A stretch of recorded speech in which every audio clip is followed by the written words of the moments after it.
Hello again, this is Jenny at Gemini Crafts with the fifth of our 6 videos in our Free as a Bird class in a box series, and the card we're going to make this time is this one here.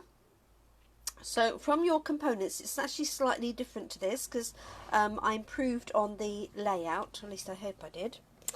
So from your pack you will need either a crumb cake base card or one of your other chosen coloured cards, piece of early espresso card that has already been cut to size, and then you'll also find this Pinewood Planks piece of crumb cake card. So I put this through the Pinewood embossing folder,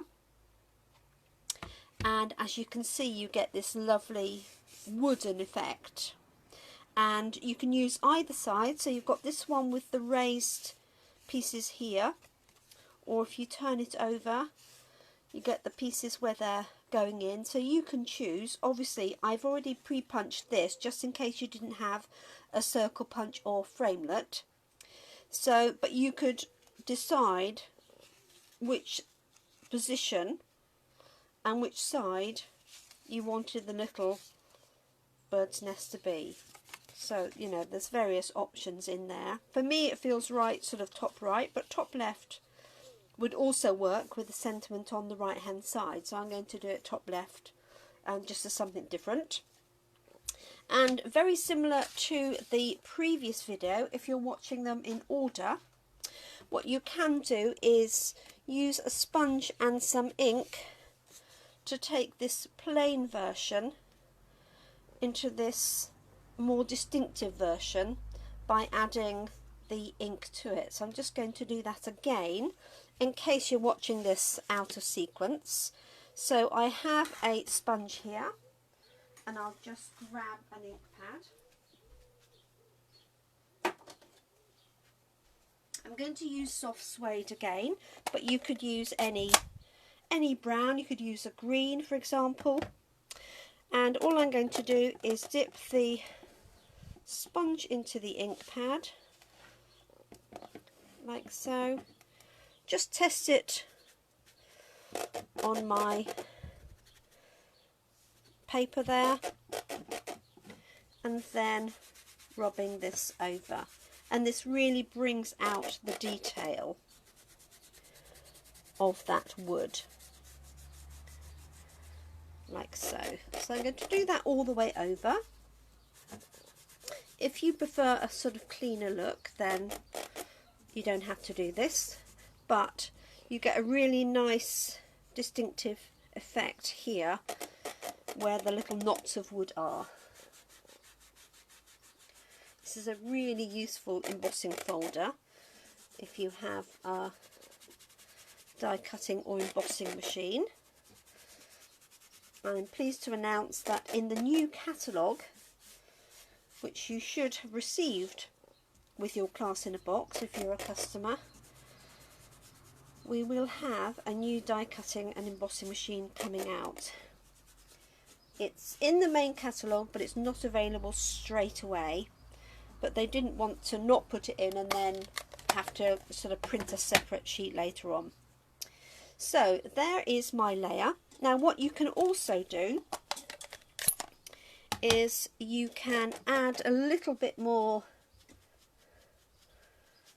ink where they would be going in and out of their little sort of nesting box. Okay, you could do this all the way around if you wanted, like so. Now if you really didn't want to do the hole, what you could do is stamp an image, cut it out and put it on top, or you could cover a central piece with some designer paper if you preferred. So it's up to you, but I just for a little fun. Obviously you can just not use that at all and do something else with it if you wished. Okay, so we've got these 3 layers. That's what's going to happen here. And as you can see, all I've done is literally, with some scissors, cut out some birds from the paper. So you can choose any of the birds, any of the papers. So it's a case of looking in. Now I didn't use any of the backing because I wanted it to be a solid bird, not the white. So you could, for example, pick this one out. That would look quite nice. I mean, any of them really. This is probably the right sheet in terms of the size. Trying to see if I can see those actual birds. You've also got these ones, so you could just count out a larger one and have them perched. So I'll cut out a couple and you can have a look. So this is just pure fussy cutting, I'm afraid. And these ones here would work because they're, you know, together. You could have all three and they would be, you know, just cut off a little bit. You can use that part of the window to work out which bits would fit in. Okay. And because you're cutting around them, those, for example, would work as well. So any combination really of the birds that you've got. So I'll do a couple and then you can see. And I'm not a massive fussy cutter, so I'm not going to cut the tiny little legs. I'm just going to position this so that you don't see the legs.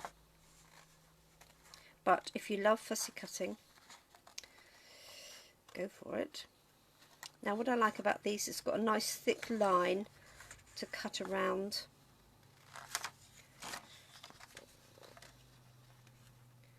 Like so. Just work my way around that. And again, keeping the scissors straight and then just turning the paper. Okay, so there's one. So you can have a play and see how that would sit. So you could, for example, have them popping out the front. If you wanted a single bird, it doesn't really matter which one I'm going to go for. I'm just going to cut through these because they're part birds anyway. And again, taking the lazy route,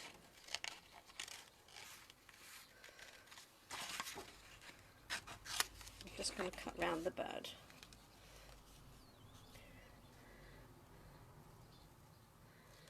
So apart from having a wood grain base, and you could use wood grain paper if you have that, and punching a hole in it. This is not a particularly technical card. There we go. Like so. So you could have a combination of him and this one in the background if you wanted to. Obviously you don't have to see the whole bird. So you could do that, for example. Lots of variations. For this one, I actually took 2 birds and then layered them together. So these are 2 separate ones in different places. And then this one I've cut out separately and put on top, as you can see. So, obviously it's got his tail sticking out. One thing I do like to do is go around the edges. Can you see there's a little bit of white because the paper is white underneath. So what you can do is just get a marker pen or blender pen or even a Sharpie, felt tip pen, anything like that, and then just draw along the edge so that you turn that edge brown. So, and that makes quite a difference because you don't see the white edge. Like so. So if you compare that one with that one, if you can see, there's just a tiny little bit of white there. So I'm just going to do the same with this one.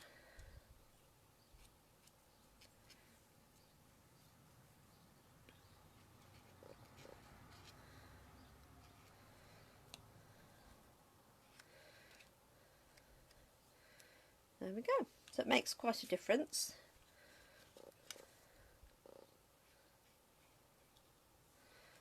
There we have it. Now you don't have to use a whole bird either for those. So if you've got a bird that's cut off somewhere, for example, this one here, you could cut that piece out and have it perched on the right hand side, even though his tail has been cut off. This one here, you could have just poking out from there. So, and this one. So don't feel you have to use a complete bird. This is a great way of using the edge birds up from this larger one, but also from the other smaller one. Let me just show you this one really quickly. So I'm using our paper snips for cutting these out. You want some sharp pointed scissors for this. So for example, he's only part bird. Poor chap. And you could just position that, for example, like so. So lots of variations on the birds. You can have some in, some out, all of them in, whichever you would like to do. So what I'm going to do is just work on this, pop my birds in. I think I'm going to have one like so. And then this one I'm going to have inside. So I'm actually going to cut his tail off. Hi. It's fine, Jess. Thank you. So I'm just going to pop that underneath there. Like so. And then put this one on top. Okay.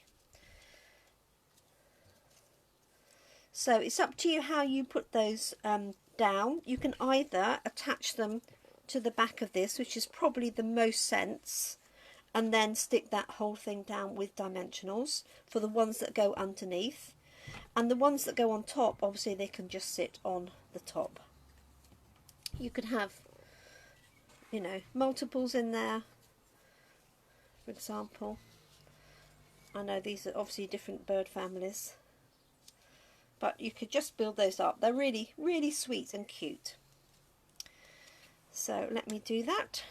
So I'm going to pop that one on first. I'm just going to put a little bit of wet glue around the edge of here.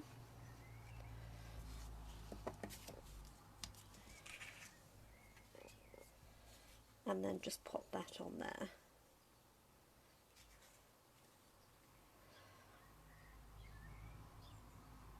Like so. And this one I'm actually going to have sitting on the top. So what I'm going to do now is pop some dimensionals on the back of all of that. Let me just cover my glue up. Grab some dimensionals.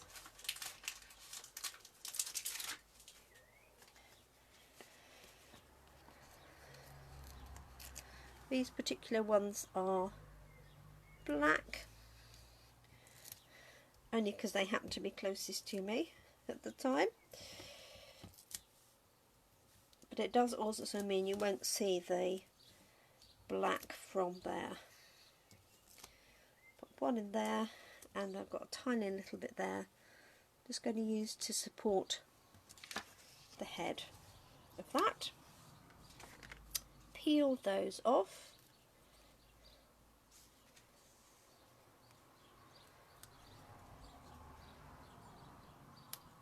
It's quite nice with the black ones because you can definitely see when you've taken the backing off.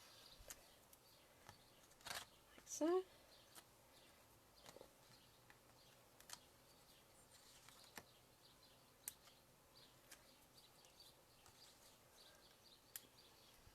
You can hear the birds tweeting in the background again.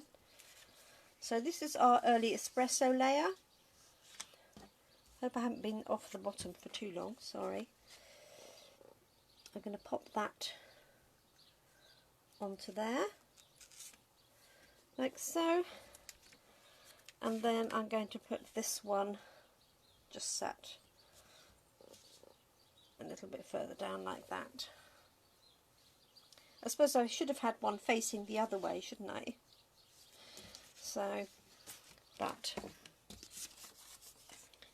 yeah, that's the wrong colour. I'm going to go with that one as it is. So I'm just going to put a dimensional on the top of the head and then glue on the bottom, so it's then at the same height as the other one. So there's a dimensional at the top to support it, and just a little scribble of glue at the bottom. Put a little bit on the tail, literally just a dot of glue.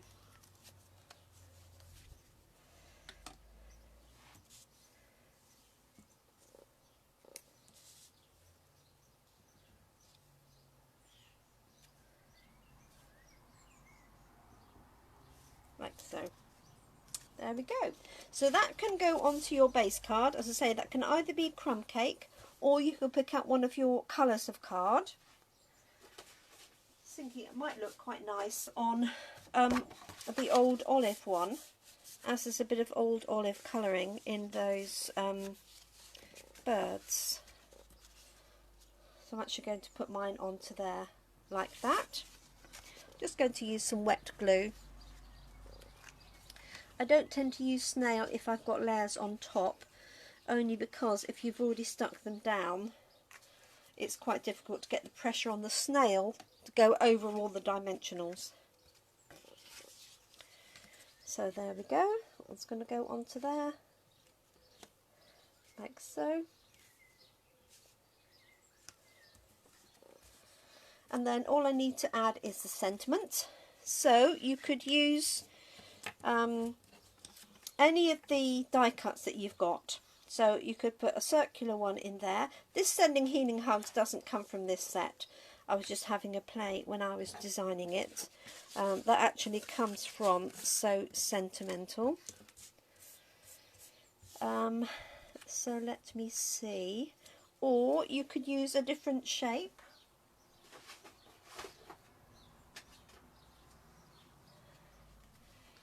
If you wanted. Like here, and if you've got any of the die cuts still left, you could put that behind. So it's really up to you. The circular one does mimic that quite nicely, but I'm thinking that's a nice balance. So I'm going to use the same sentiment I had yesterday. Your friendship means the world to me. I'm just going to grab some espresso ink, because that soft suede is a little bit too light.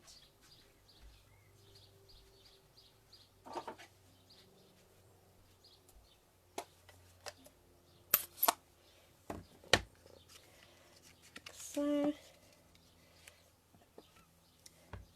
inking that up. Sorry if that's just off the page there. Testing it. And then I'll pop it on here.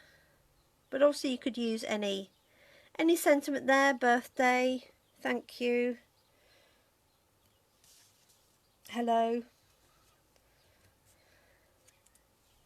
There we go. And that can hop on to there. And I could layer that up as well, but I'm just going to stick that down as is. But I'm going to, no, I'm not going to have it flat actually. You could add some ribbon to this if you wanted. You could also add a few gems, but I am going to pop that one down flat. So don't forget to use any of the other embellishments in your pack. So feel free to add in the ribbon and use your gems up as well, if you wish. There we go. there we have it. Our finished card number 5. This was my original, so this is where I started when I designed the class. But I decided I didn't want to use the espresso card underneath. I wanted it to be lighter, so I switched it out originally for crumb cake in my photos. But I decided with the green of this to pick out the old olive. If you'd used this one, for example, then you could use the Calypso Coral card if you hadn't used it already. Obviously you can stamp on the inside, you could add one of the birds. I could just put one on there as well. That'd be quite fun, wouldn't it? Let's do that. I'm just going to have him hanging over the edge a little bit and then trim. I know the colour's not quite the right one. Oops. There we go. Just make it look like he's poking out, like so. And also you could decorate the envelope in the same way. Okay, just going to trim that little bit off. I want it flush to the edge of the card. There he is. Okay, so there we go. Thank you so much. Last video coming up. Thank you. Bye-bye.